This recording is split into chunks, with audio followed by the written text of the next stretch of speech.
Splendour, this Michael White, Councillor Michael White, is where the councillors involved in this initiative have been sitting.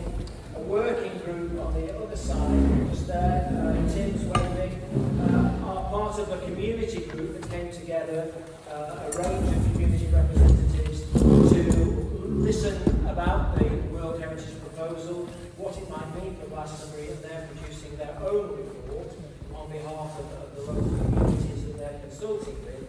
And then there's two consultants here who've been developing a scoping study. I'll say what that is in a minute. And that's Christopher down there, Chris and myself, Paul Simons.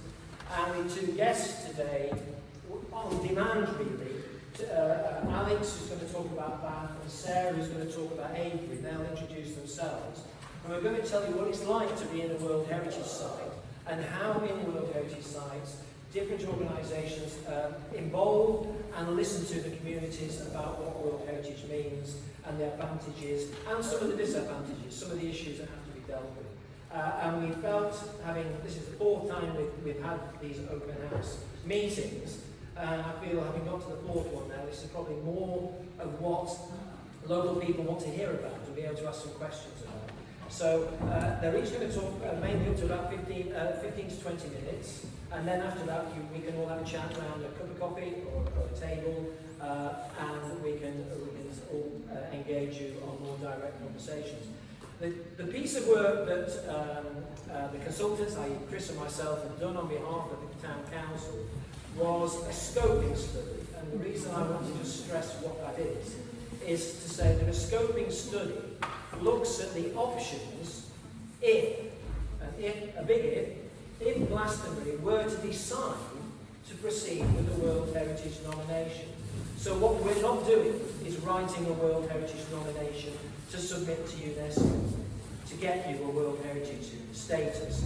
You're years away from ever achieving that if the community decides to move that way.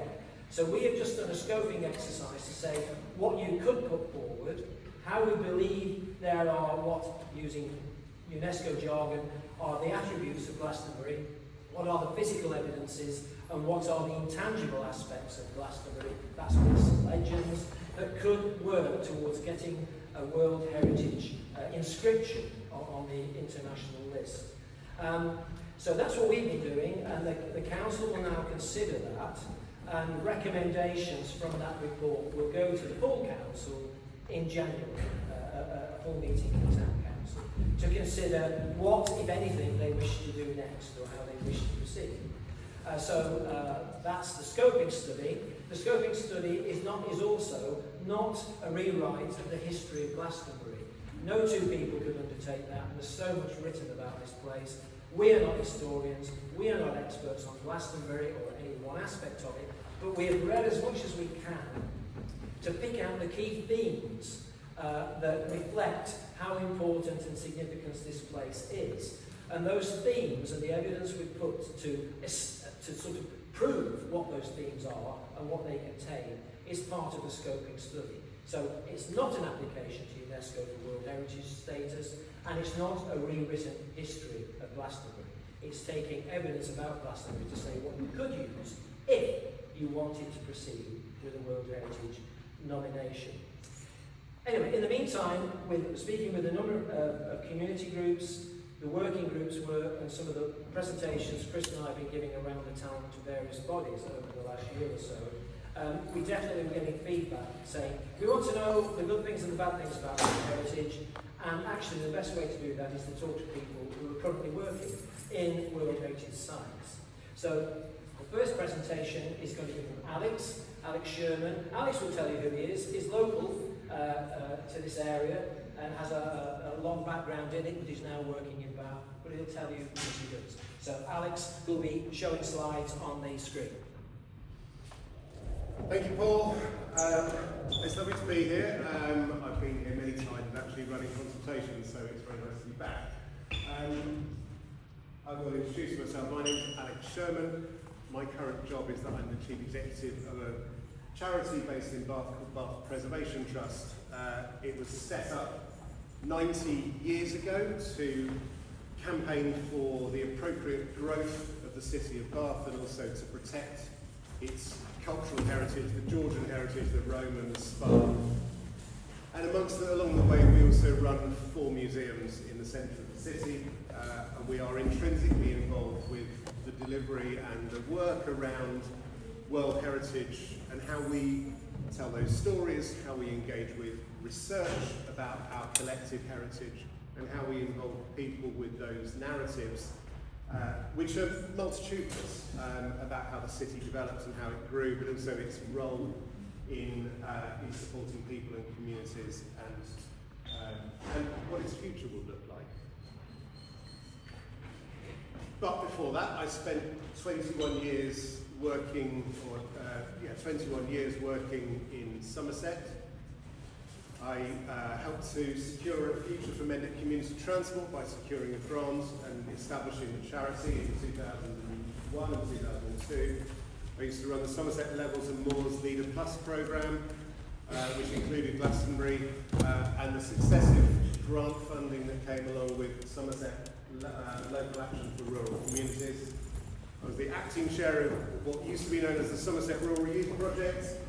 You might know of the Avalon Marshes Centre out at Shatwick, and I did the fundraising and led a scheme that was the Avalon Marshes Landscape Partnership Scheme, which included talking about Glastonbury and its connection with the landscape that surrounds the lowland wetland that we have in this beautiful area. And then I left that to go and join the South West Heritage Trust, which runs the Somerset Rural Life Museum. So as well as having lived in the town, I used to live on Norbins Road, I now live in Wells, with a beautiful view of the Tor out the side of my window.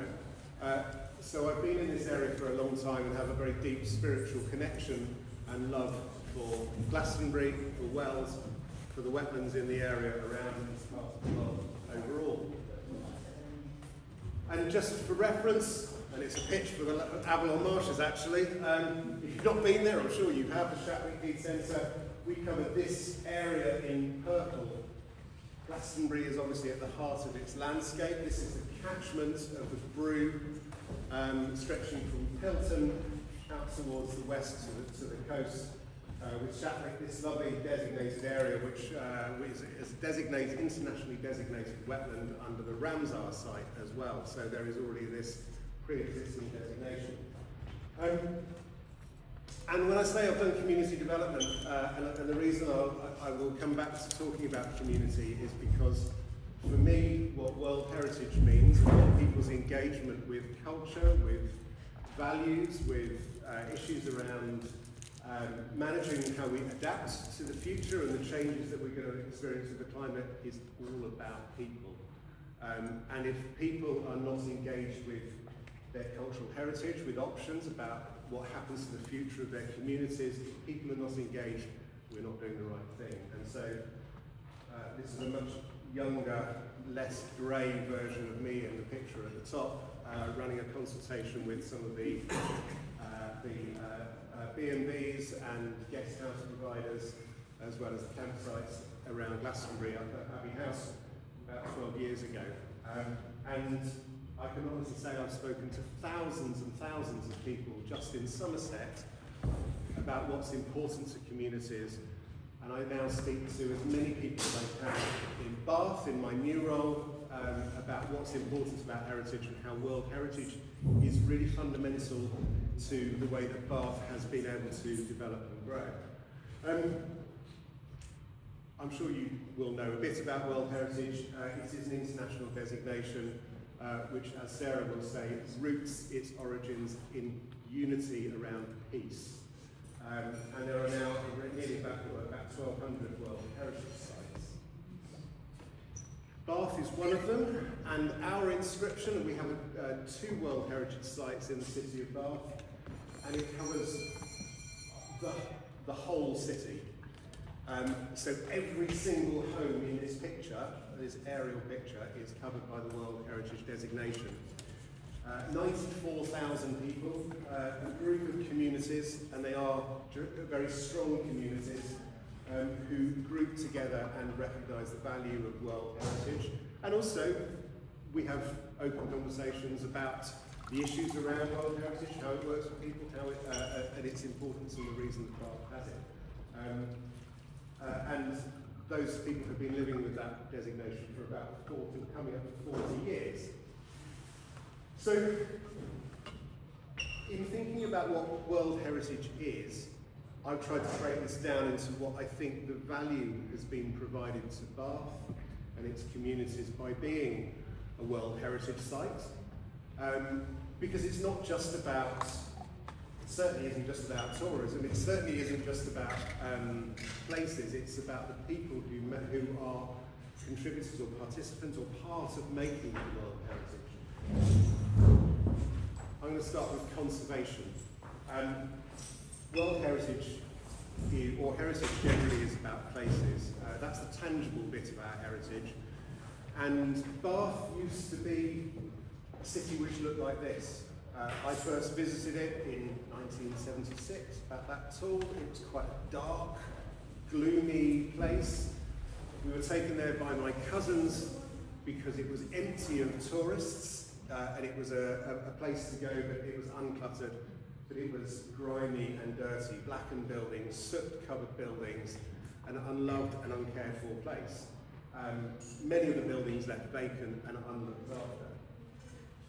What World Heritage has done has brought a level of civic pride, but also support, which means that homeowners, people who are renting, people who occupy buildings, have now conserved those buildings to bring them back into condition. And people like the organisation that I work for, Bath Preservation Trust, help to provide grants, but also advice and guidance to support people in caring for their heritage.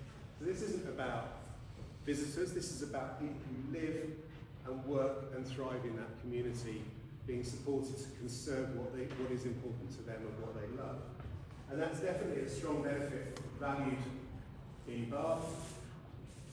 The money has helped us to provide guidance to homeowners about how they can look after their building. People who want to look after the heritage, the parts of the heritage that they own. So, another thing which has been provided through that inscription has been support from people like Historic England and some other partners to help shape that guidance. We also drive a really thriving conservation community, so a community of craftsmen, of stonemasons, of carpenters, and people who are employed because of our World Heritage to upgrade that status. And we work with them continually, restoring historic features like these road signs, so now these road signs and some of the public realm has been restored, and you can walk through the city of Bath subtly experiencing the same views that the people who walked there 250 years ago would have seen, so piecing back together our history.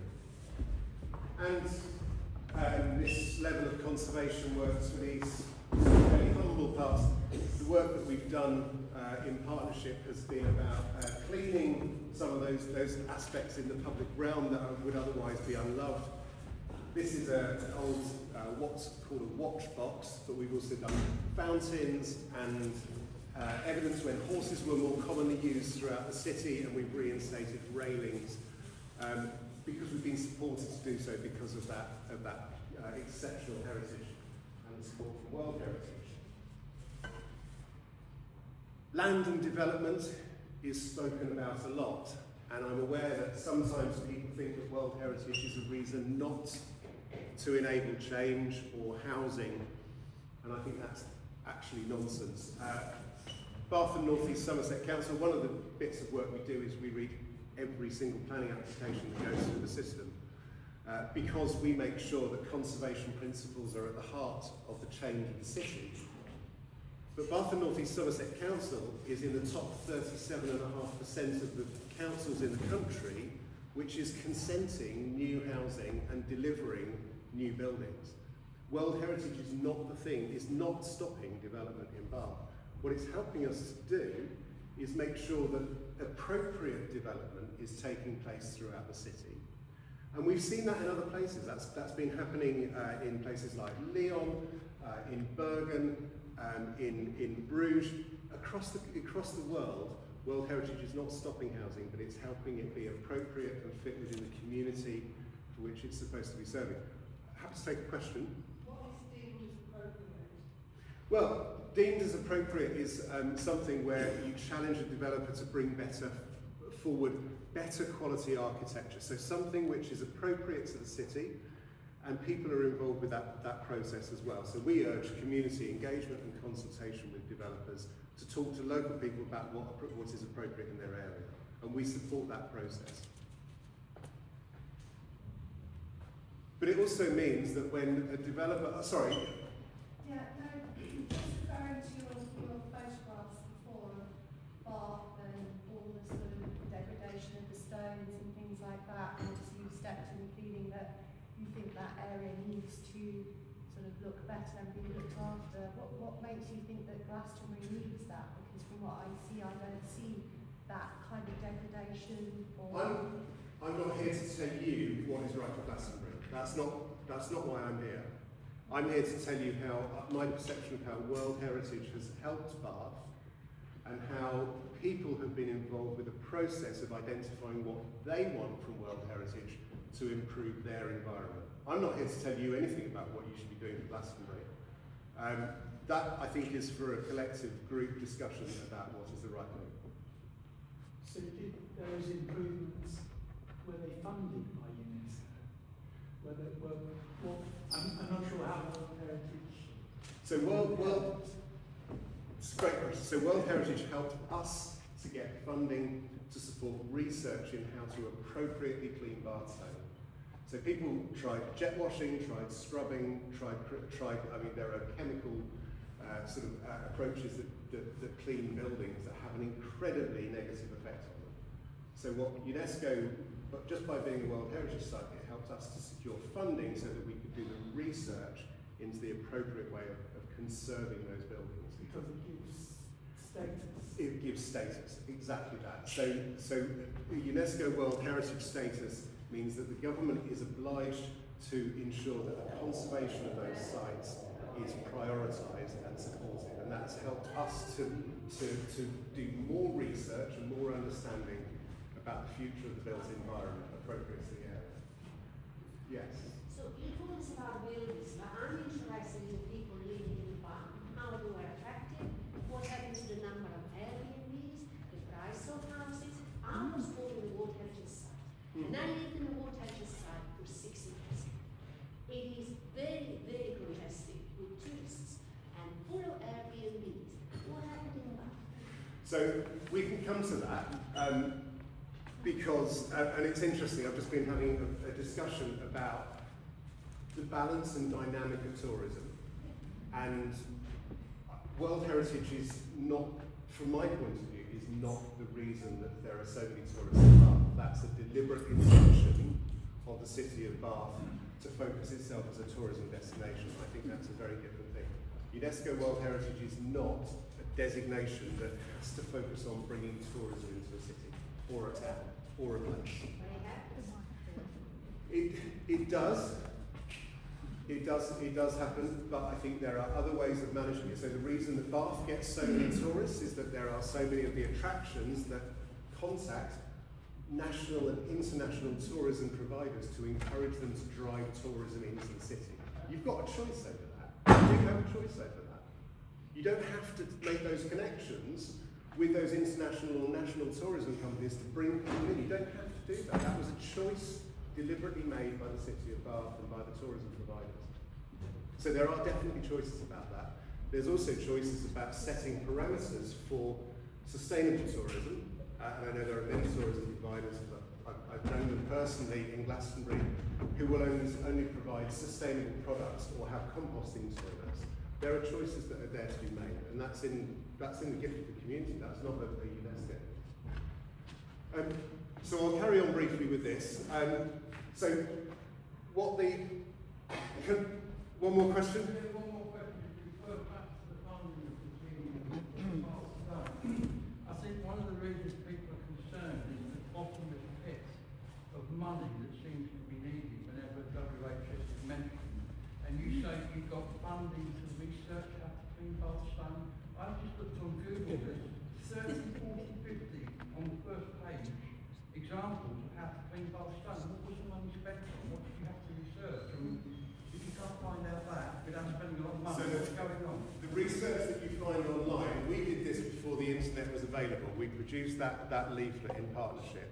So now when people refer to how to clean Bath stone, they are using the original research that we undertook that demonstrated how to do that. And that leaflet is still accessed, it's still used today. It is the reference guide that advises how people can change how they can clean the outside of their building without introducing long-term harm to it. So the group of people there was taken in January this year. So we're on land and development.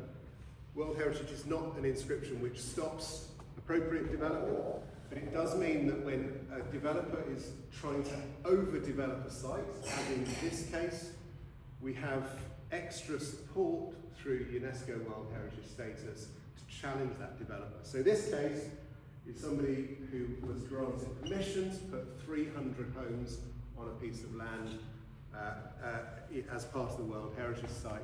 They came forward with plans for 461 homes, and we successfully challenged that through the planning inspector to make sure that the development would be curtailed within 300, which is a number that we agreed with. So it is a way of managing inappropriate development within the city. And I know that the communities that I worked with on this are exceptionally grateful and recognise the importance of how World Heritage influenced that. I'll touch briefly on the sustainable development. Can I just ask about the homes that you developed? Were any of them in the lower bracket for local people to buy? Yeah, absolutely, they are. And yes, so a proportion of that development, I think they were aiming at 30% affordable housing within that development. And we insisted that if they were going to develop that site, as did many other people, that they need to deliver that 30% affordable housing, which is above the national So national is that standard. affordable as in housing association, or affordable for people to actually buy their home? Both. So it was affordable housing for purchase and affordable housing for rental as well. So that's a very small percentage to cover both things. It is, absolutely. And I mean, nationally, we know that 3.5 million houses are needed, and that's a big number. So the reason that house prices are so high at the moment is not just town and individually city-based, but it's the lack of lack of housing generally in this country means that it's so expensive. But yes, it does mean that there are extra reasons where you can use World Heritage to lever more affordable housing as a justification for enabling development. That hasn't really happened in some areas, has it? No, it hasn't. No. You're absolutely right. Because I know people who can't afford to buy their house. They can't feel that they've got to move out if they want to buy. They've got to stay and rent it because they want to try. And you're absolutely right. But we have been able to, but there is affordable housing that's coming in through Bath. But I have to say, I experienced the same thing in Wales with 2 adult children who also can't afford to leave home. Yeah. But you're absolutely, I mean, you know, it's not a cure-all for everything, but it gives additional opportunities to influence. Yes. With the World Heritage status on an area, surely historically it actually ends up putting the housing prices up. The prices do get more expensive, so doesn't that create an even bigger divide than already existing problem of housing and people being able to afford it? I mean, I know you say that you put a certain percentage aside, but overall, is it not just going to shove the prices up in the housing market in its local area that is under the World Heritage status? Because I'm sure historically that is what's happened in those areas. Do you know, I honestly don't know, but I'm not sure that I would wholly attribute the house prices in Bath to World Heritage, because if you were to look at other World Heritage sites, and Liverpool was stripped of its World Heritage status, but it had World Heritage status, and the house prices in Liverpool haven't shot up to the same degree. There is definitely an access to services and cost of living, but I'm not sure that it's possible to attribute the exceptional cost of house prices in Bath to World Heritage status. I just genuinely don't think that's quite true. And I think Liverpool's quite a different demographic. Yeah. Glastonbury. And also with increased tourism. I know you say it's a choice, you know, with the local tourism, who is going to be increasing that's not your job. But from what I've seen of a lot of the paperwork and stuff gone through, that seems to be one of the agendas, perhaps with Glastonbury Town Council of increasing global tourism. So, you know, is it the community's choice? That would be my question. How does that manage between World Heritage, Town Council, and what the community actually want, and the impact that comes from that? And again, that is something for the governance model to deal with. I'm not, all I'm saying is our experience. I think you make a really good point, absolutely right, that that this needs to be an involvement of a community voice about if World Heritage is a process to apply for, what are the safeguards, how to manage that, because I do honestly feel, the reason that Bath got 6.5 million tourists last year is because there was an intent to get 6.5 million people in Bath. If that's not the motivating driver, and you want to be keeping tourism in a sustainable, manageable level, that's absolutely something that the management plan can respond to and must be brought into those plans. So you're saying the community has a different agenda to perhaps the town council, that World Heritage status help to manage what the community wants versus what maybe the agenda is for the town council?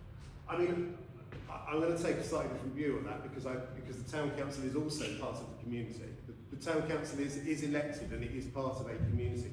So I think there needs to be a collective voice, and I think it's more useful, it's more useful to talk about how those collective groups work together to identify what's wanted.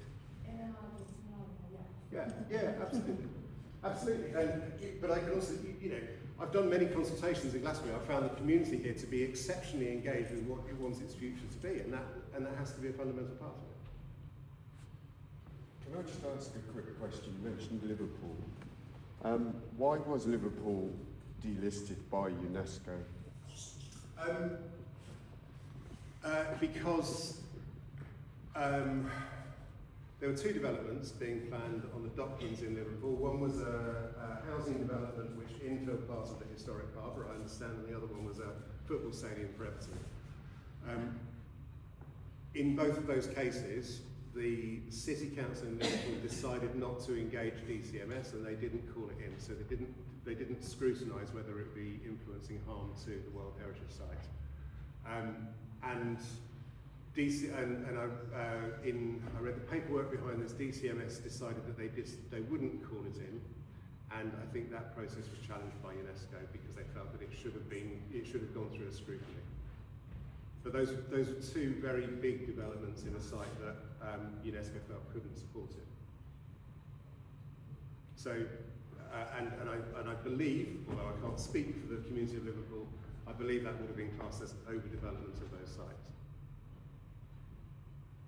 Can I just ask you about the World Economic Forum, of which this is a symbol, and sustainable development, and what stakeholder capital means, and also, I don't know if I'm right or not, but I think that UNESCO is a part of the World Economic Forum and the United Nations. It's all part of the same stakeholder capital, which is then mainly owned by people that live all over the world that we don't know, that will then, if we become a World Heritage Site, under UNESCO, under the umbrella of protecting Glastonbury, Avalon, that I personally feel we all are doing a really good job at doing that without faceless stakeholders who have a possible financial gain to bring more footfall in, which then could also open up our sacred space to more large corporations, hotels, and then eventually, quite probably, a privatisation of our sacred mountain.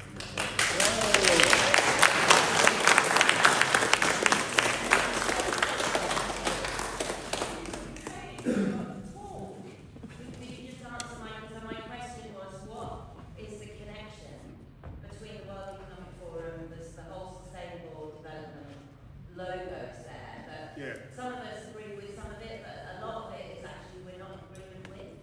And what it would actually mean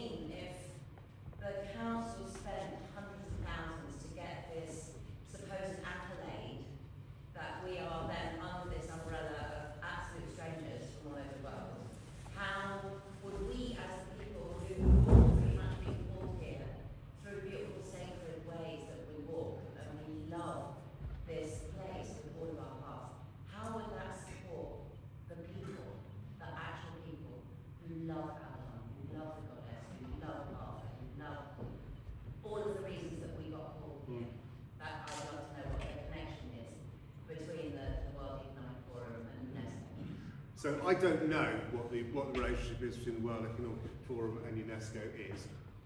I can speak to these. So we adopt the indicators and we respond to the indicators in the Sustainable Development Goals. So I'm going to say two, for example. One is about eradication of poverty. Now, how that influences how we campaign for new housing and developments is to ensure that, we campaign that developers ought to be creating more space for allotments and proper sized gardens so people have the ability to grow their own food. So that there is greater control over use of chemicals, over the availability of food, the affordability of food. That's a fundamental way for us to be able to influence, in a very direct way, how people can help to eradicate poverty. Which is why, we're not the only reason, I'm not proclaiming all of that, but Bath has got double the number of allotments per person who lives in Bath than the average in the UK. I'm not saying that's down to World Heritage, but it gives us a focus to be able to specifically look at those indicators and how those can be changed through our work. However, the eradication of poverty through the World Economic Forum is the fact that numbers alone we will know nothing. Absolutely. I'm not here to, I'm not here to disagree with you. My journey absolutely. So all I can say is I haven't got anybody coming into Bath telling me how to run my business, how to run the charity that I work for, what our campaigning priorities are. I don't have a group of people influencing what we should be saying and how we work and engage with people. That's self-determination. That's what we do as an independent charity. And we are facilitated to be independent because, like it or loathe it, the tourism is good enough in Bath to make our charity financially independent. So we are free of a voice about how we express ourselves. Now for me that's wonderful because I don't have somebody controlling my voice. I don't have somebody sitting on my shoulder telling me I have to do one thing or the other. What I want to see is social improvement for the people who live in the city of Bath. And for me, my experience is that World Heritage is an enabler for that, not a limitation. But I promise you, there is nobody telling me what my agenda is and how to set it. Another question at the back. I'm just wondering, I'm not from here, I'm working here, but it's a safe place in my heart, so I've just heard some voices in the community that I don't know the full story. But what is the outcome for the safe place, like the tour and the Abbey? Like, what is the direct, what's going to happen with them if this goes ahead?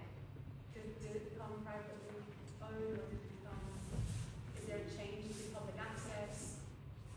I don't believe so. I mean, we haven't had a change of ownership of Bath. UNESCO doesn't own Bath. I think there is a high degree of self-determination, and that needs to be a big community discussion. I mean, I live 5 miles away in Wales. If the tour was privatised, I'd be up in arms, like you would be, like anybody in this room would be. Sorry, I think, can I just explain why Alex is here today? We got demand from the community here that you haven't heard enough about what it's like to run other World Heritage sites. And so we asked Alex to talk about Bath and Sarah to talk about Avebury, because we were asked to do that. A lot of the questions Alex is being asked about much broader issues, which we've been asked many times before, they would be raised and discussed in future if a nomination was ever developed. And there's no decision that that's going to happen as yet. In the meantime, I think Alex has got, he's had 20 minutes, and Sarah needs to be heard because that's what we were told you wanted to hear. So can we please let them do their presentations? They'll then stay, they'll sit at one of these tables and take questions and talk to you directly. But can I just say, the National Trust are never going to cease to own the tour. Never. No, they're not allowed to.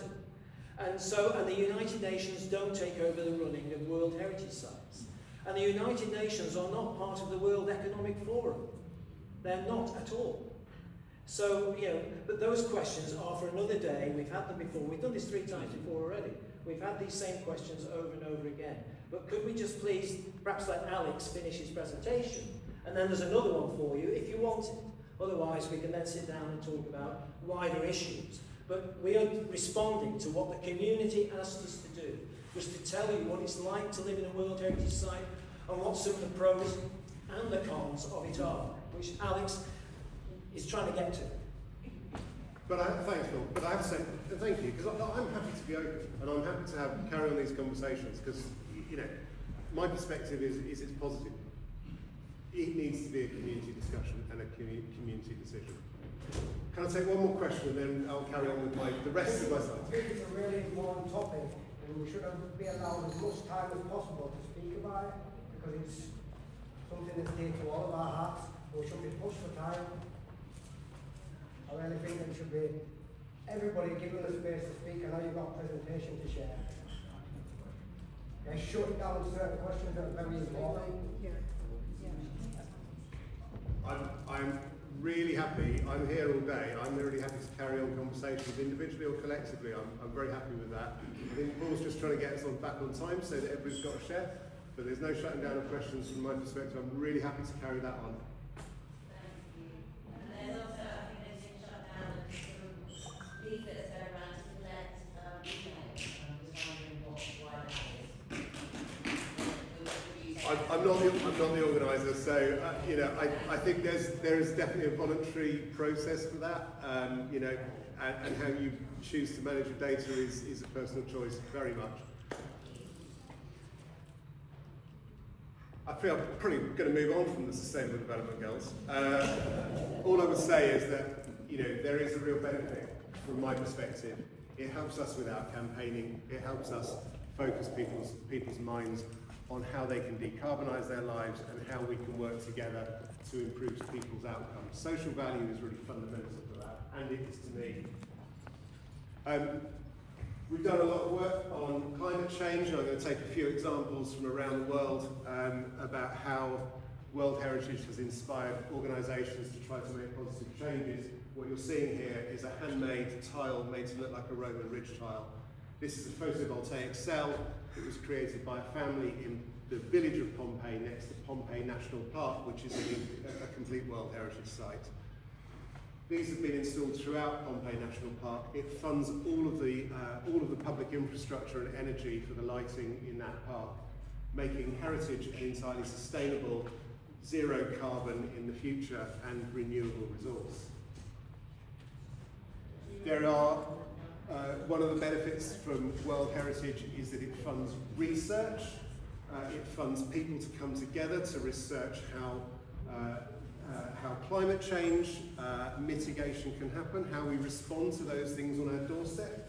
When I mentioned that I worked in the Avalon marshes, I'm painfully aware that that's one of the most highly risky areas for global sea level rises. In Bath we experience flooding, we experience flash flooding, and we're working together to use scientific research so that we can manage that process and to reduce those risks for people. And we were also able, because we are prioritised for funding, we were able to fund our own research with support from a grant to produce Warmer Bath in 2011, the first free-to-access guide about how to retrofit historic listed buildings in the country. A document which was subsidised through a grant, which was provided because of our World Heritage status. There is access to thank you. Thank you so much. I'm really happy to talk if you would like to. Yeah, let's hear you. There is also access to a global community which works really well together. This being an example of the Mediterranean region working together to look at adaptive reuse for historic buildings within World Heritage sites, to share technology, to share understanding, to share influence. And in Lalibela, when the government took back the temples after at the end of 2011, they were able to work through UNESCO to bring international research into the historic and spiritual roots of those churches and how best to conserve them for the future as something as a piece of collective world heritage. In terms of funding, should you choose to go down that route, we have found that UNESCO World Heritage status helps to achieve greater funding to restore and conserve some of the buildings and places that are contributors to World Heritage, including Bath Abbey, which received significant grants, our own building, number 1 Royal Crescent, which we have also used to facilitate our own research into the Druidic influences about the sacred geometry that built a lot of Bath, including the circus, which is just down at the end here. This is along Brock Street, a ley line, and the Royal Crescent built on that. So we have used the income to research that sacred geometry of that space.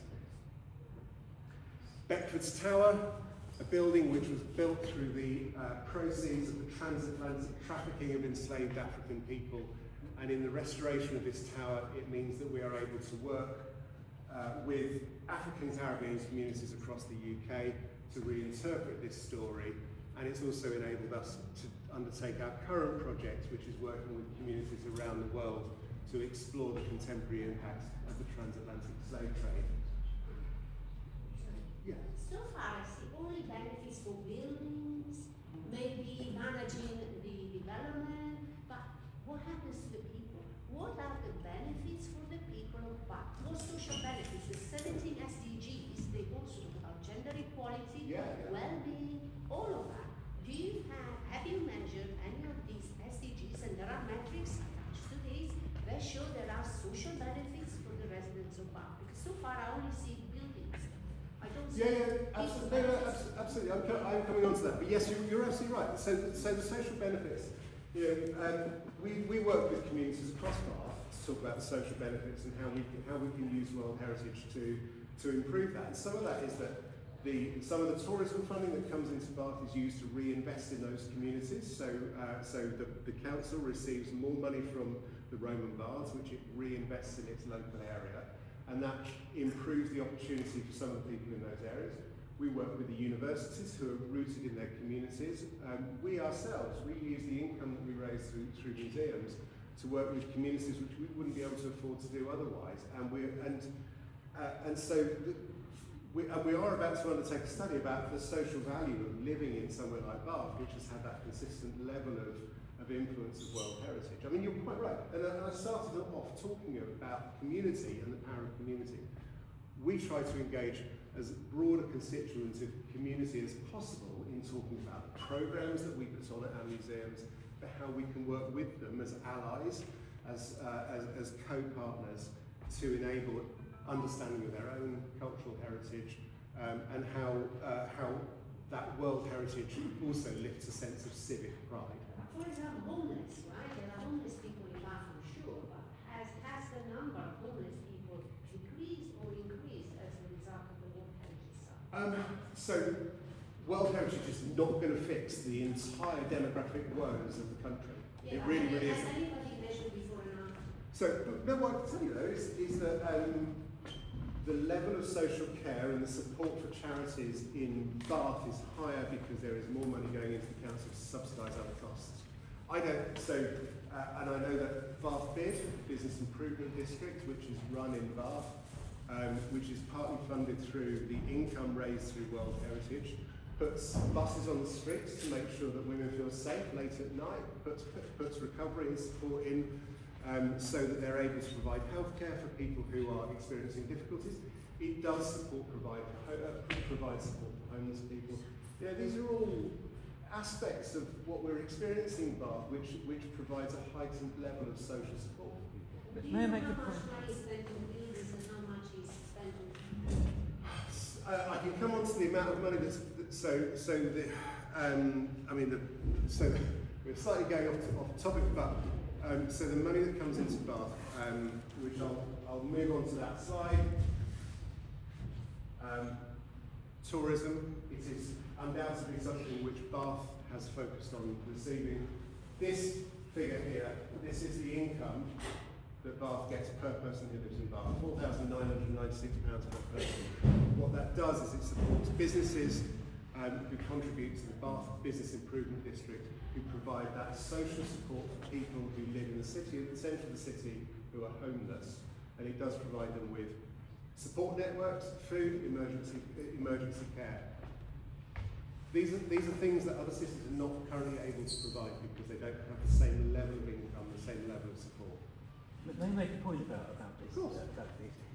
One thing you mentioned is that the contributions from museums, etc., go into the local community. One of the problems with the pricing of museums is they're not accessible by a lot of local communities because they're so expensive. And that's one of the big worries about it. Is that it becomes exclusive to the tourists and not to the local population. So I'm going to go back to that point.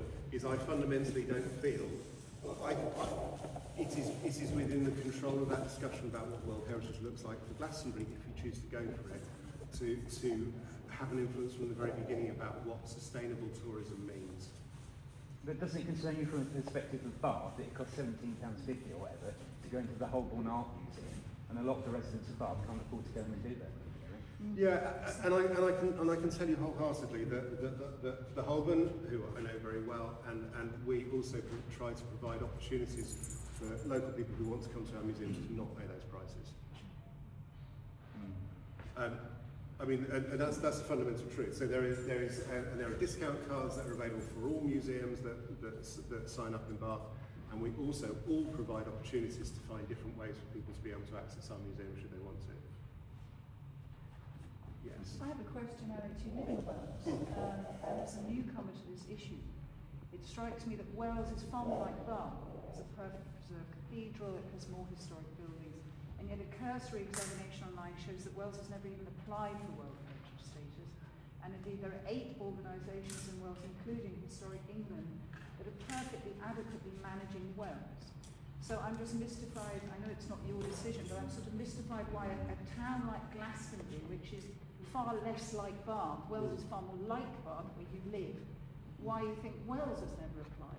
And I also would like to say that a cursory search online shows that after World Heritage Site was approved in Bath, rent went up 44%, Bath saw 28% car trips, more car trips, and also Bath saw 180% Airbnb growth post its approval for World Heritage Site. So I think these are the issues which people here are really concerned about.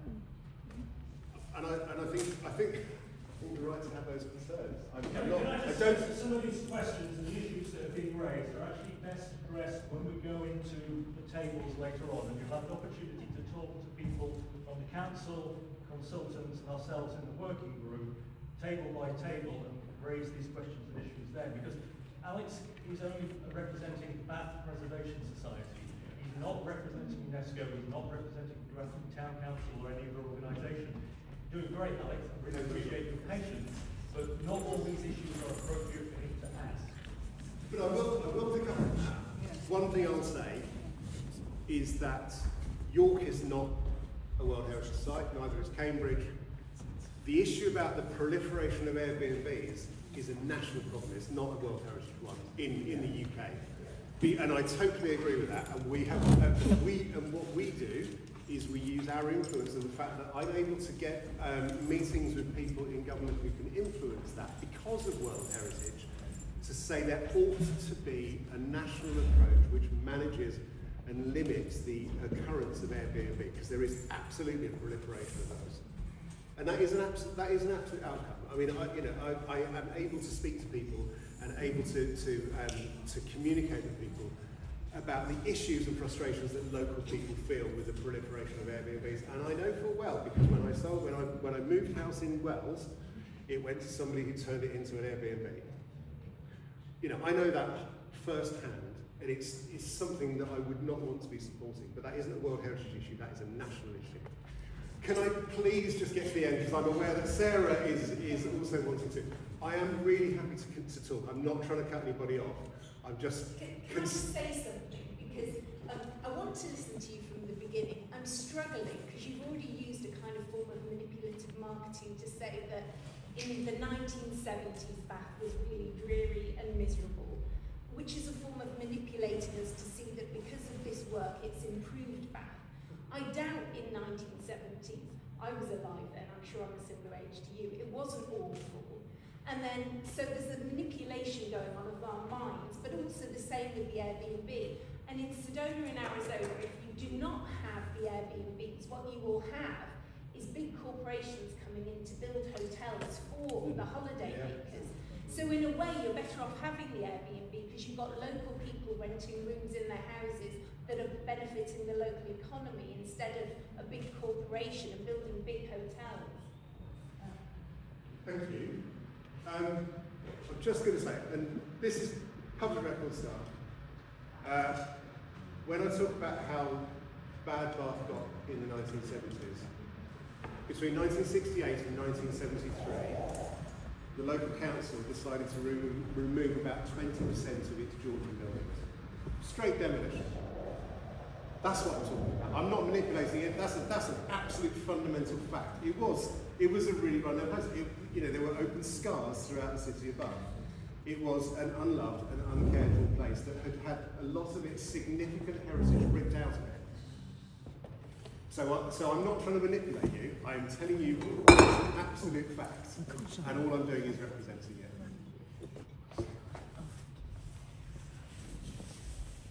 So, sustainable tourism toolkits, should you choose to want to access this extraordinary body of work that has taken place throughout the world, and dealing with many of the issues that you're correctly raising today is about what does sustainable tourism mean, and what are some of the mechanisms, what are the pitfalls that other people have learned from that can be shared and used by communities such as this one to manage that challenge in the future.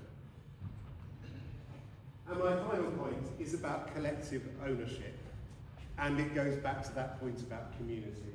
Because at the heart of every World Heritage Site, communities, community organisations should be at the table talking about what the current issues and challenges they are being confronted with. We are on our third version of our management plan for how the World Heritage Site should be managed. And this is a reflection of community engagement, organisational engagement, about what are the priorities and challenges that people are experiencing in the World Heritage Site. And you can see how they've changed from over the last 14 or 15 years, which is about change in the city, interpretation, access, through to today, where people are very concerned in Bath about the climate and nature emergency and how that is playing out with the reduction in species and the increased flooding, about development control, about sustainable tourism. And so the plan is a way to get people together to talk about what those collective solutions might be and how we address those problems going forwards.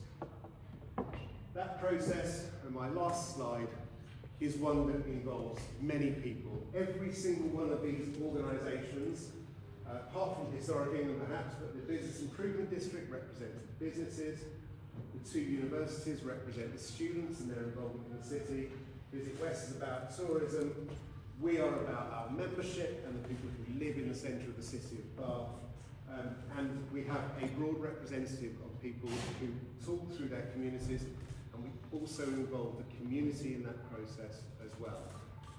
I think some of the issues, some of the concerns I've heard are about engagement and community and having voices represented, and I think that has to be a fundamental part of World Heritage, which we try to do in all of the work that we do. I'm representing my experiences. I am very happy to have open conversations, I hope not manipulative ones. I'm not trying to manipulate, I'm expressing what I see. And I'm very happy to have those conversations after the presentations are finished.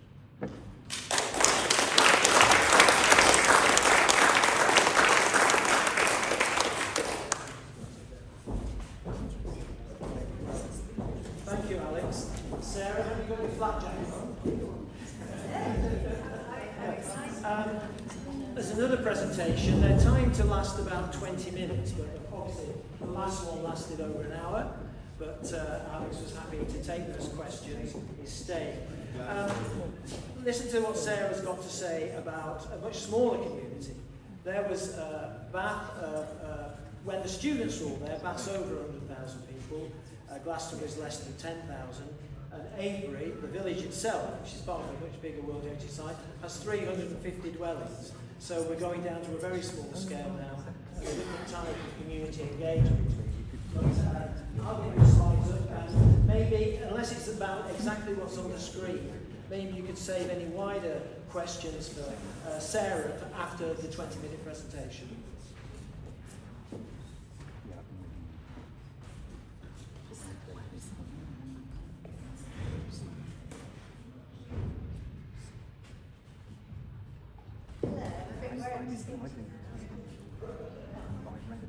So, interestingly enough, I'm coming at this from a point of view, really, so I'm going to throw it back to you.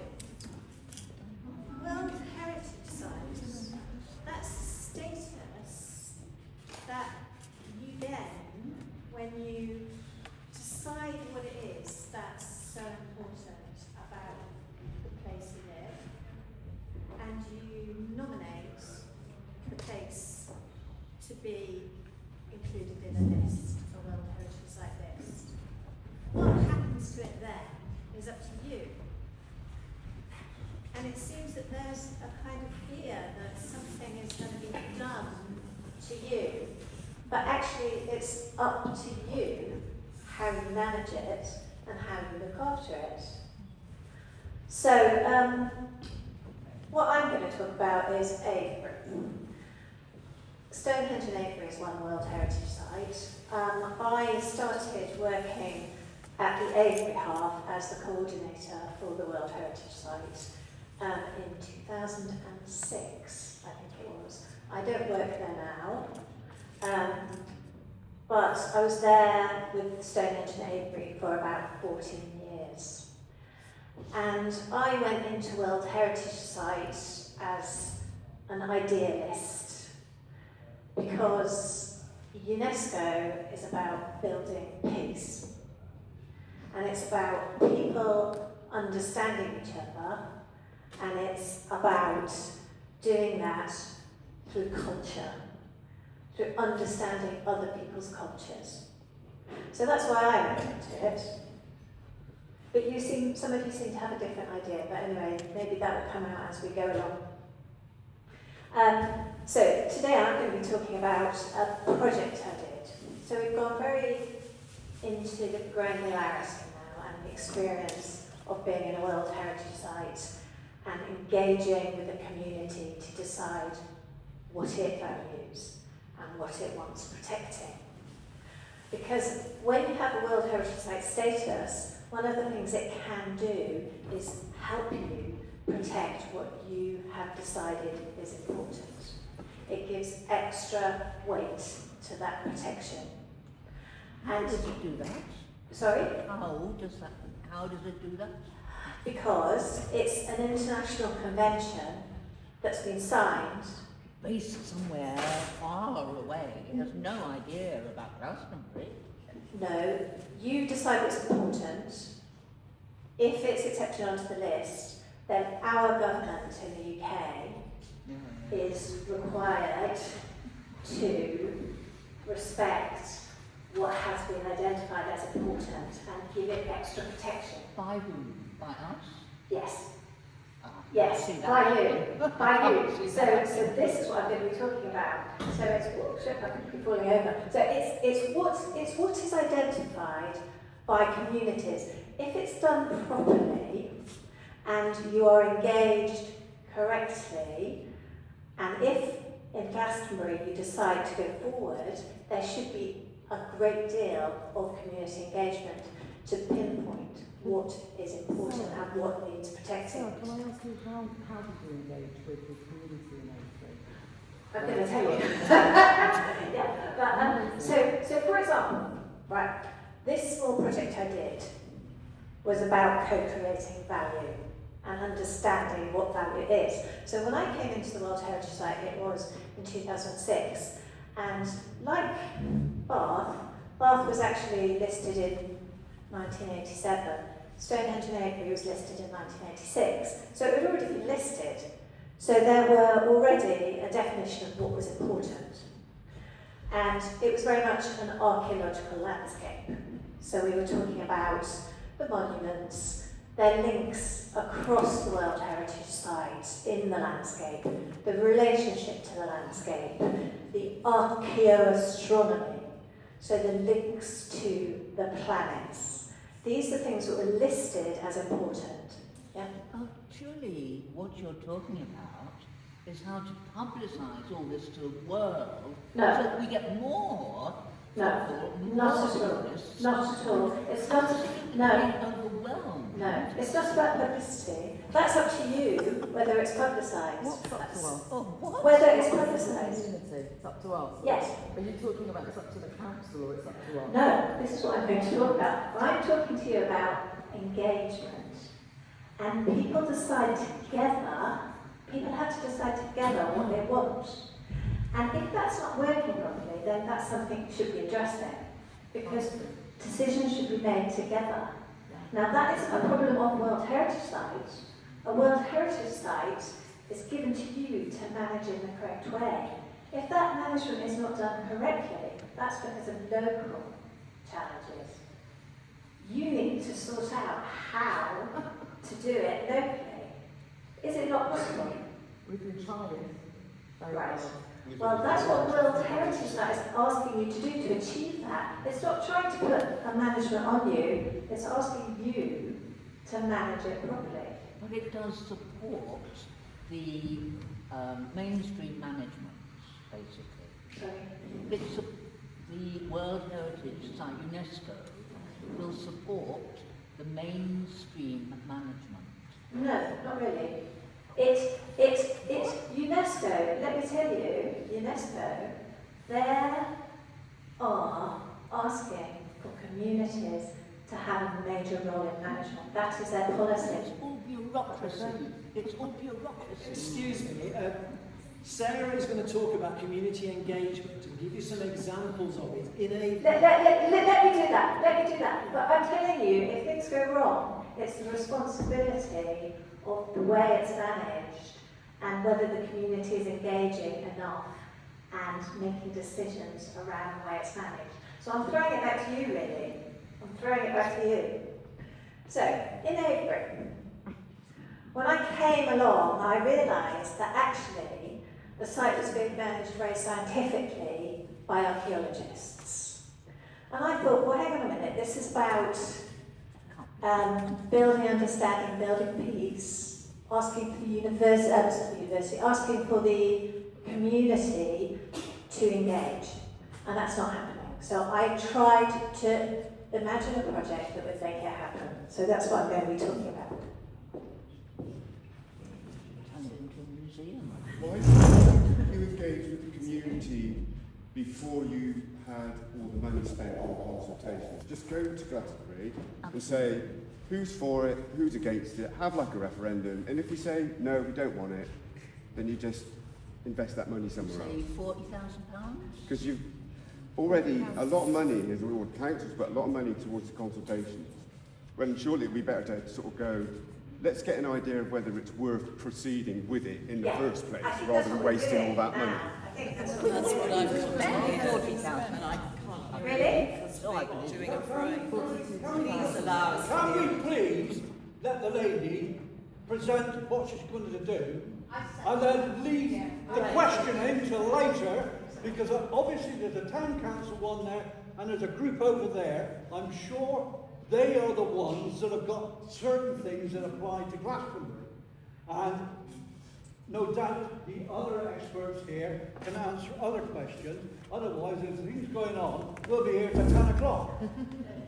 Thank you. Right, okay, great. So this is UNESCO's mission. Choose to accept it as you will. This is UNESCO's mission. So wars begin in the minds of men, and women. It's the minds of men that defences of peace must be constructed. So a fundamental humanist mission to support people in understanding each other. So that's what we're struggling to do. But, you know, hopefully if we give each other time, we can do that. So we're working together to build lasting peace. That's what we're trying to do. Our reaction to it will make it peaceful or not. So making a safer world for diversity and future generations. This is all really big idealism. Okay, so how do we achieve it?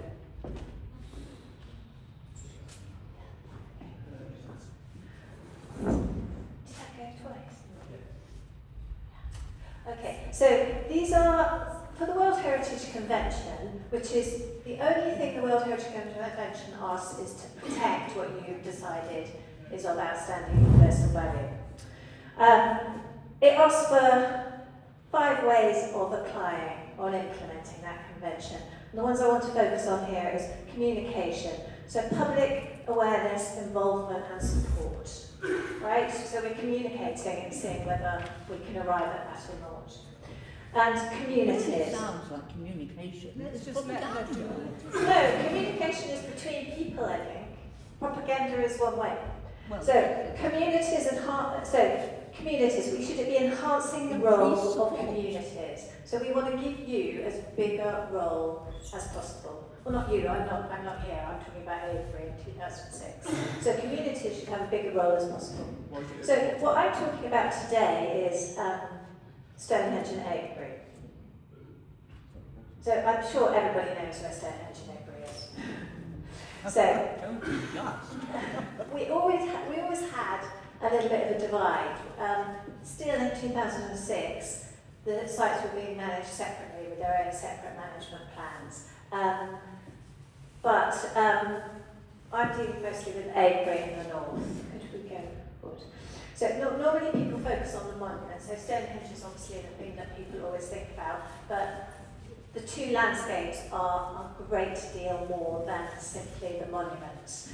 So we're going to be going back into Avebury, and also we have the large henge in the centre of Avebury.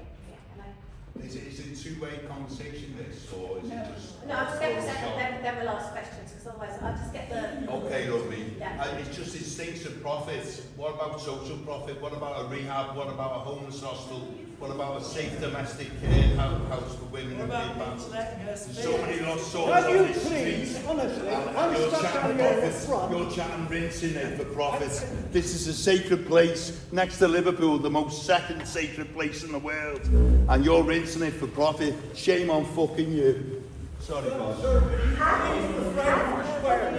And can we please let the lady speak? Otherwise you'll be here till 10 o'clock at night. Sorry, lad. What are you We chatting can about? be here till 10 What are you o'clock. chatting about? What are you chatting about? And this is What's happening there, man? don't do it now. Don't do that now. Can we let the lady finish her talk? Finish your talk. I'll be really interested, love. Go on. They're here I'm not going nowhere, lad. They're here for questions. You're not Are you even a going to remove me, Glasstonian, lad? are you? You're not even a Glasstonian. Oh, is that Scousism, is it? No, Where are you from, lad? Fucking Mars. I was in Glastonbury in 1940 on. Right. If we're interrupted once more like this, I'm actually going to save Sarah the benefit of the rest of the afternoon, and we're going to go and have a nice cup How of coffee convenient, somewhere. how convenient. Don't like truth, lad. You don't like truth. Hang on a sec, listen. They're doing a presentation. Go on. Give me a chance, Hang lad. on, hey, excuse me. They're going to wait and they're going to talk to you on each of these tables. You can ask They're them going to talk questions. to us, lad. What about us talking to them? They're just trying to do a presentation so you've got some information so then you can talk about it. Oh yeah, their information. Go on, lad. What are you fucking looking at, lad? Are you still talking? So are you, lad. If you're going to be quiet, please, we can hear the guest, who's a guest, come on their own time, no money's involved, to talk to this community about things it told us it wanted to hear about. I really want to hear about what they got to say so we can analyse it. Thank you. You're not being paid then? No. Okay. Just let the lady speak. Let her speak. As I said, I kind of believe that World Heritage should be about building peace. But, peace is always a struggle. So, okay, I can't remember where I'm at. Okay, we're in Avebury. We're in Avebury. It's a much more exciting henge than Stonehenge. So, but, as I was trying to say, we're trying to manage the landscape to protect what is being identified. And we're trying to think about whether there are other things that are important. Because it was listed in 1986, we need to go back and see what other values there are associated with the site. Can you? Sorry. Yeah. So if you know, I'm sure you've been to it. So you've got this incredible landscape going back to 3,700 or even before BC. So here we've got West Kennet Longbarrow up on the hill. Down here you've got Silbury Hill. So it's not just about those monuments, it's about the whole landscape and the links between the monuments. It's also about how those monuments link to features, the topography within the landscape. So if you could go forward. Here we've got the West Kennet Avenue, which runs right down out the hedge, right up to opposite the Ridgeway and the sanctuary. So you've got these links, these big ceremonial passageways across that landscape. Let's go forward. And Silbury Hill is a fascinating monument. It's not up high. It's not put there for you to see it from a distance. It's put there for a reason. Possibly, theories are connecting it to the warm springs around the hill, which would have made this a very verdant area. So in the winter, when things were frozen or covered in snow, this still would have been fertile and warm. So people had obviously chosen this place for reasons to do with the landscape. With the sacred, we don't know, because we cannot have access to 3,700 years ago. Finally, we've got to think about 3,700 BC. We can't know exactly what the motivation for the building of that monument was, but you know, it's topographically and ceremonially, the effort that would have gone into building these things, it must have been important. And Stonehenge itself, we know archaeoastronomy-wise that is linked. There is a clear alignment. At Avebury, we're not quite sure yet, because we have to prove that there's a definite design of building within the linkage of a monument to the stars, before we can be sure of the sun or the moon. So, we have many things within that landscape, and many spiritual values as well. This, I don't know if you know Terry the Druid, sadly he's no longer with us, but he was, all the time I was there, he was the guardian of the Stonehenge. And the landscape holds these spiritual values as well. So in many ways it has similarities to Glastonbury. But what we're protecting is something that I found was very archaeological in nature and maybe didn't include all of the values that were associated with the site. So, if you'd like to go forward.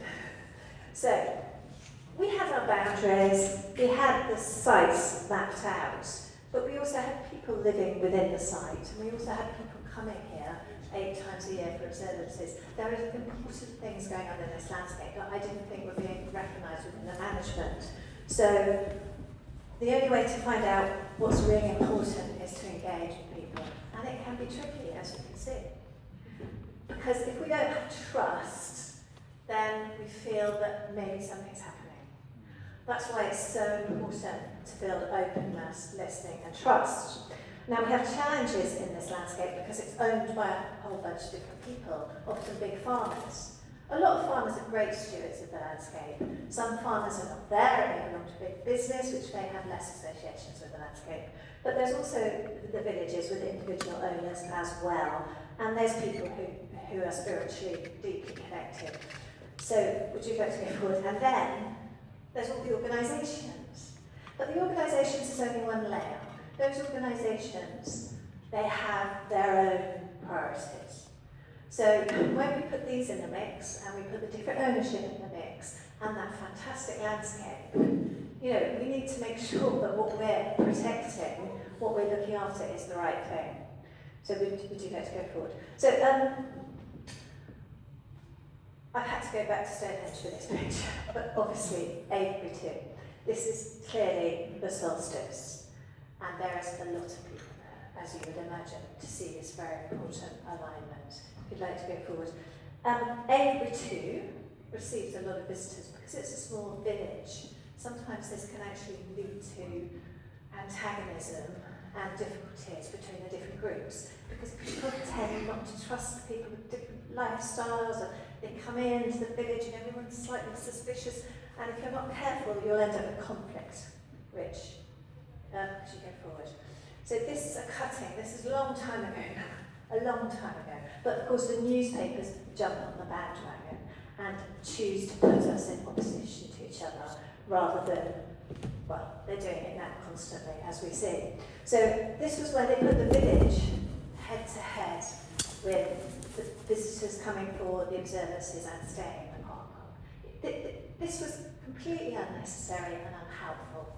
This was a result of World Heritage Site.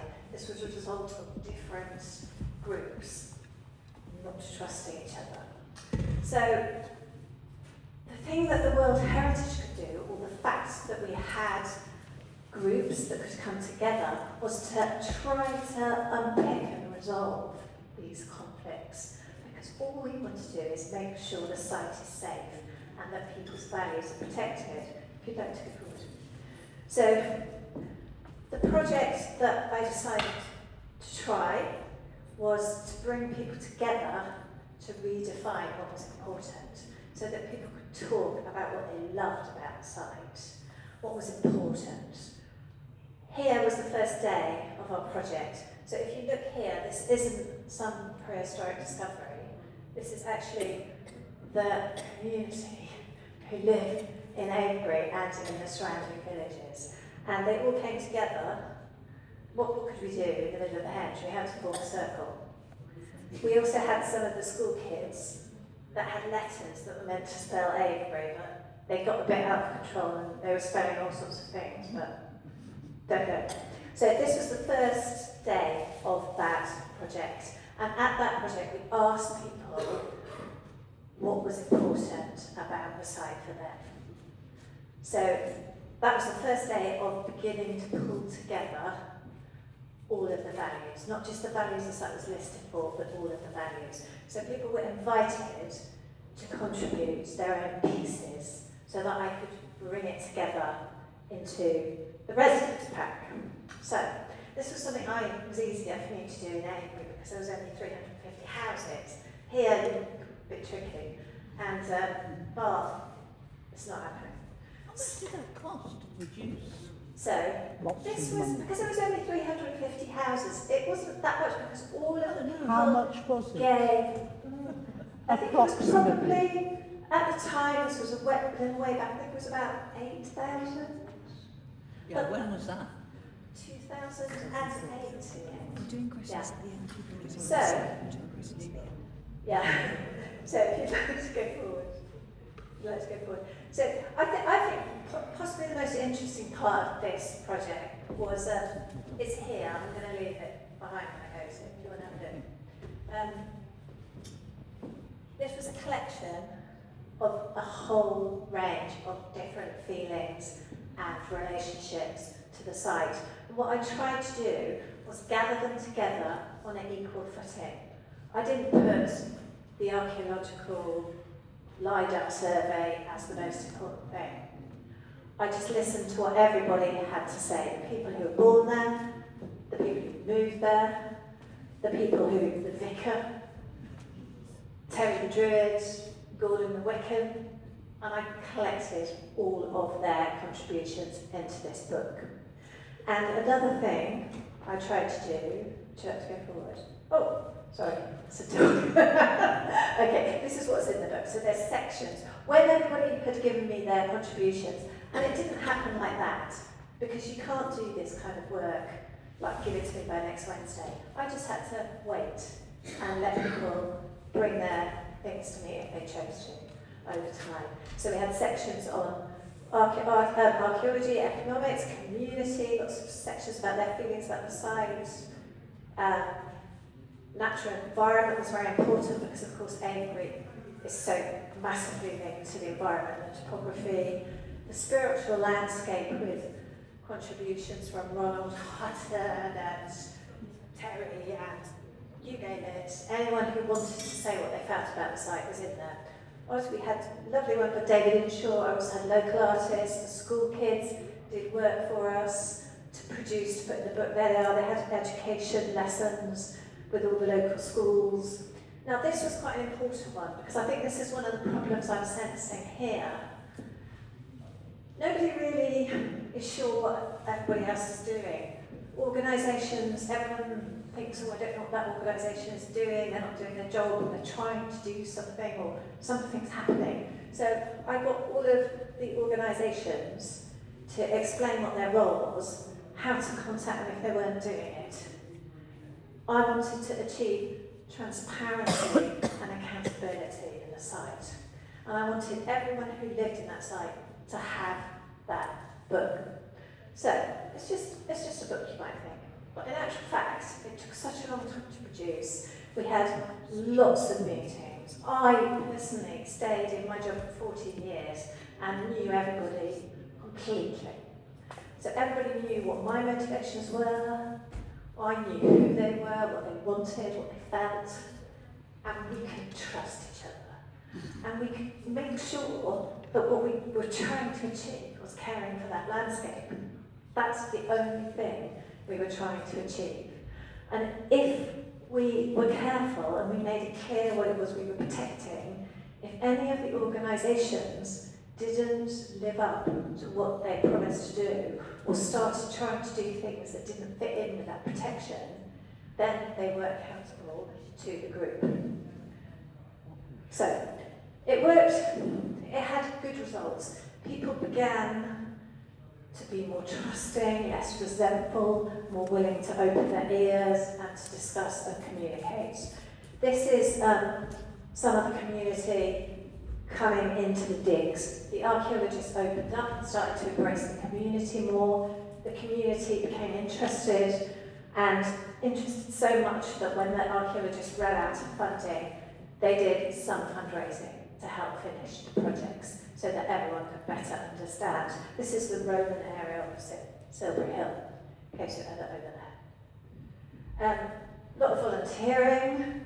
This person's not in Avebury, I have to admit, they're in Stonehenge building in the Olympic House. I don't think they had high-vis jackets, but we had to. So there was more volunteering to look after the landscape. More education projects with these were children coming in from Swindon.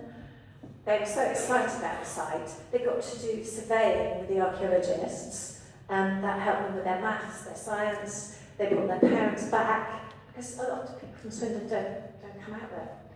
We had some of the older kids joined into a project making sense of our sites. They're up in Greenwich, learning about World Heritage across the UK and abroad, learning to understand and respect and humanise other people. So that was the project, but one engagement project isn't enough. You know, once the initial happiness, once you've met Phil Harding at the launch and gone home with your book, you know, after a few months, people start feeling, oh, what's going on? I'm on the outside again. So if you're going to try to keep people talking, then you need to carry on. And this was a kind of follow-up. It was a newsletter that we got people to produce themselves, basically, so people could write what they wanted, what was happening in the site, what they were doing in the newsletter. Next one, please. Management plan. Alex mentioned the management plan. The management plan is so fundamental. If you go ahead with the bid, if that happens in a few years, you need, first of all, to be engaged in describing what's important and needs protecting, but you also need to be fully engaged with any management plans, because people should be helping to set the objectives, helping to set the actions, so that people can be held accountable. Then you can ask people, well, you agreed that we'd have sustainable tourism, but now you're trying to promote the site. In the management plan, it's there to hold people accountable and to make sure you're all going in the right direction to protect the site. Sorry? Who are the management that makes this plan? Okay, the management that makes the plan is the partnership. That partnership would be made up of key organisations and members of the community. So there should be community membership on that management plan committee that shapes what goes into the management plan. Okay, what percentage was community and what percentage was these bodies? Well, if you're looking at, this is governance, and this is what I'm going to finish with. Okay. Because governance is fundamental, you're quite right to ask. You shouldn't have one person from each organisation.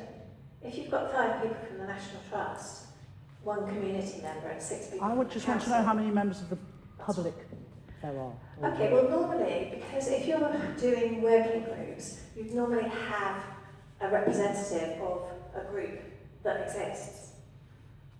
What? Well, you can't The have general everybody. public? You can't have everybody in the whole Yeah, but what, town. how many people from the general public, not affiliated to any particular group, what percentage of that management team That is is made to up be- of those people? That is to be decided. There is no problem there. There's no problem. That's to be decided. If you think that it's not accountable enough, or there's inadequate representation, then that is a discussion that needs to be had with the person putting the management plan together. We are Well, thank you for bringing that up. Yes, We are yeah. trying to have it. Well, you're having it now. You're having it now. No, we want it to be 50-50. Well, I do. You've got a perfect example that answers your question far more accurately in this room. Your town council, when they started this initiative, decided that the community wanted a greater voice in it. Yeah, And decided. they asked for people to volunteer. Any of you could have done that. I To did. join a working group where 12... No, I'm not Well, interested let in me just working finish groups. explaining, please.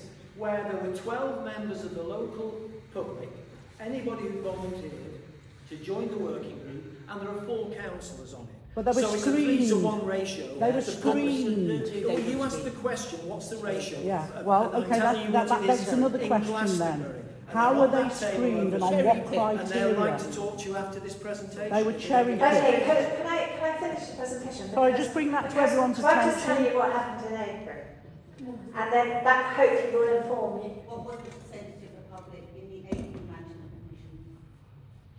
Gosh, you're asking me a big question. This was like The big 11 questions are the years ago. important ones. Oh, How many? We still have now.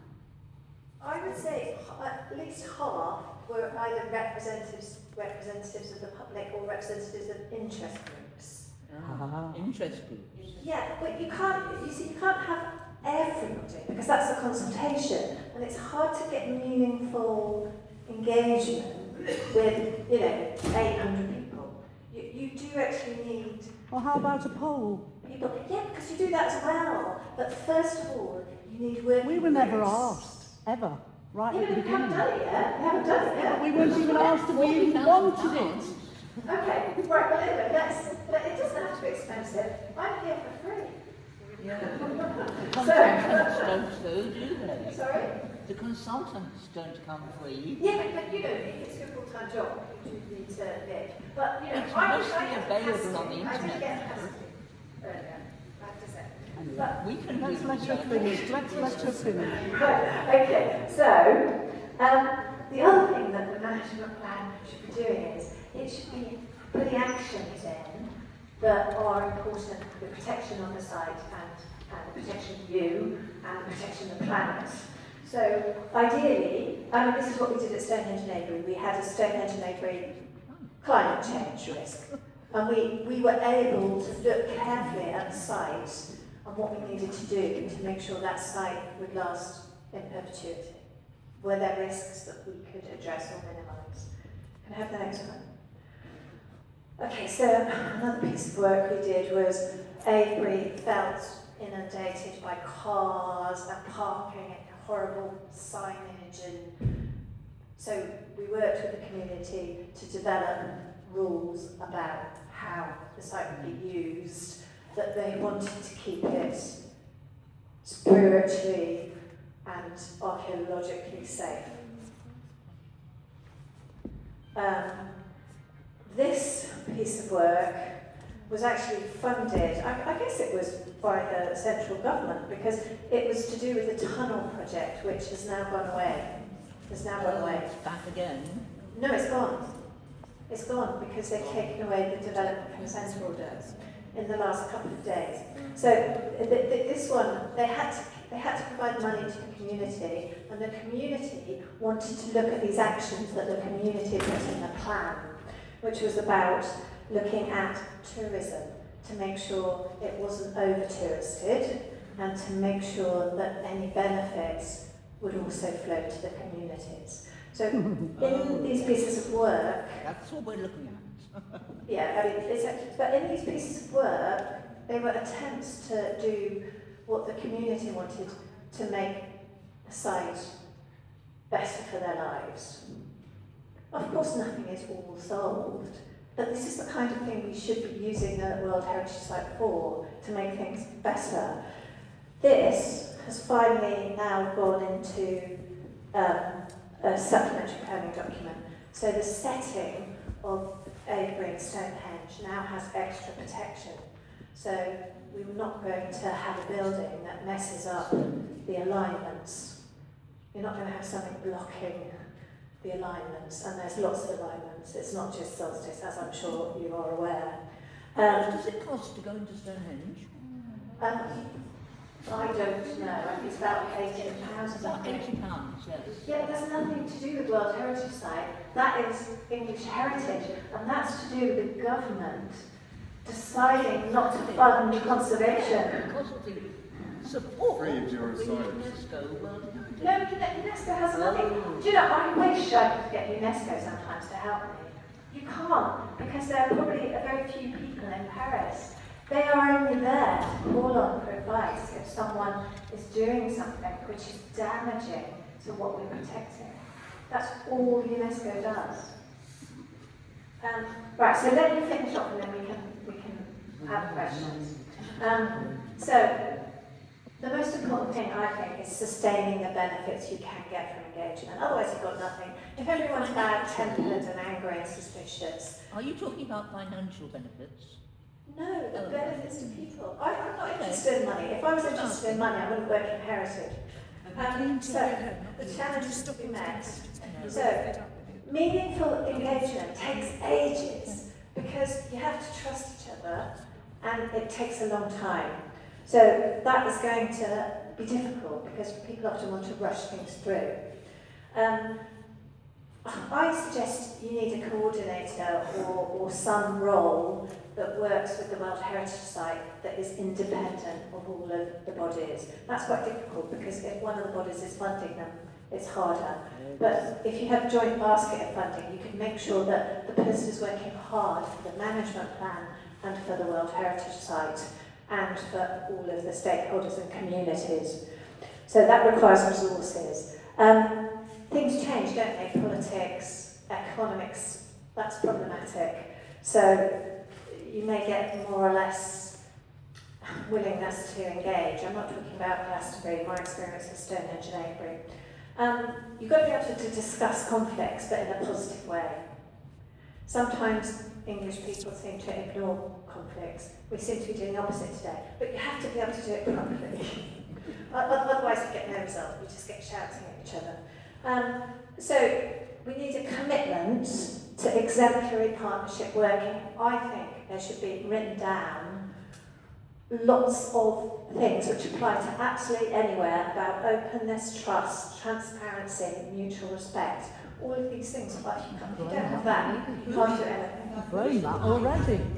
Sorry? That was, in my opinion, was the main problem in Glastonbury, that we don't have transparency from the council. Yes.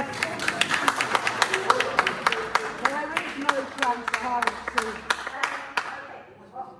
I have zero knowledge about that, but that's something that needs discussing with the council, I would suggest, if we're going to go for openness. They don't let us speak. Okay. Finally, governance. My thing now is that you can't just have engagement in things given to you. You actually have to have engagement in decision making. Because if you don't have a meaningful engagement in decision making, then you lose interest, you become distrustful and you move away. So this is important, and it's something that needs to be worked out. That will be different wherever you go, but we need to work out how to achieve it if we want to have a positive partnership. Okay, so those governance structures need designing. We always need to protect what we've agreed is important, the outstanding universal value. Decision making, we need to be absolutely clear. Independent leadership of groups, because they should not have their own agendas. They should be an independent leader with a commitment to protecting the World Heritage Site and, yeah, good partnership working. So, to finish Hang on a off, minute. Commitment to protecting a World Heritage Site. it's commitment to protecting what we agreed is important. So, Which is not a World Heritage Site. Could you kindly rephrase that? Who are committed to protecting wherever that place is that has not yet become a World Heritage Site. I'm talking about Stonehenge Yeah, but Avebury. you're speaking word salad, my dear, and you're putting these thoughts into our heads, and you're creating... We all have to be responsible for our own thoughts. Yeah. So, finally then, UNESCO, which for some reason everybody seems to fear, they are committed to rights-based management. So, any kind of management panel, any system, should have equitable representation, and benefits for the community should be shared equally. That's really hard, but that's what we should be aiming for with the World Heritage Sites. They're asking a much higher standard in benefits and transparency and fair sharing. That's what they're asking. It's up to us to decide how we do it. That's my last slide. I don't know if any of you had to go on this. This is the Jeremy Deller inflatable Stonehenge. This is the ultimate in engagement, because you could get on it and jump around. Look, so he made it as an artwork, and then it travelled around. And they did actually have it at Stonehenge, but not obviously in the circle, because that's it. Okay, so, it'd be nicer to have that kind of engagement. But, let's see what we can do. Persuasion, I think is the word, Thank not you. engagement.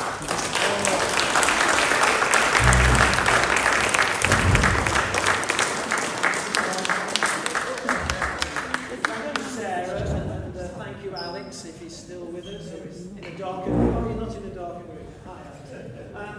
I think there's coffee in the corner, everybody needs a break, comfort break, but Sarah and Alex will be on a table if you want to go and ask them individual questions in a few minutes, and stay with us for any further discussions. Those two speakers have done exactly what we asked them to do, was to come and talk to you in their own time, to answer the questions they can answer from their experience. I'm very grateful to both of them for giving us that experience at their time. So could I ask you to thank them once more? Thank you.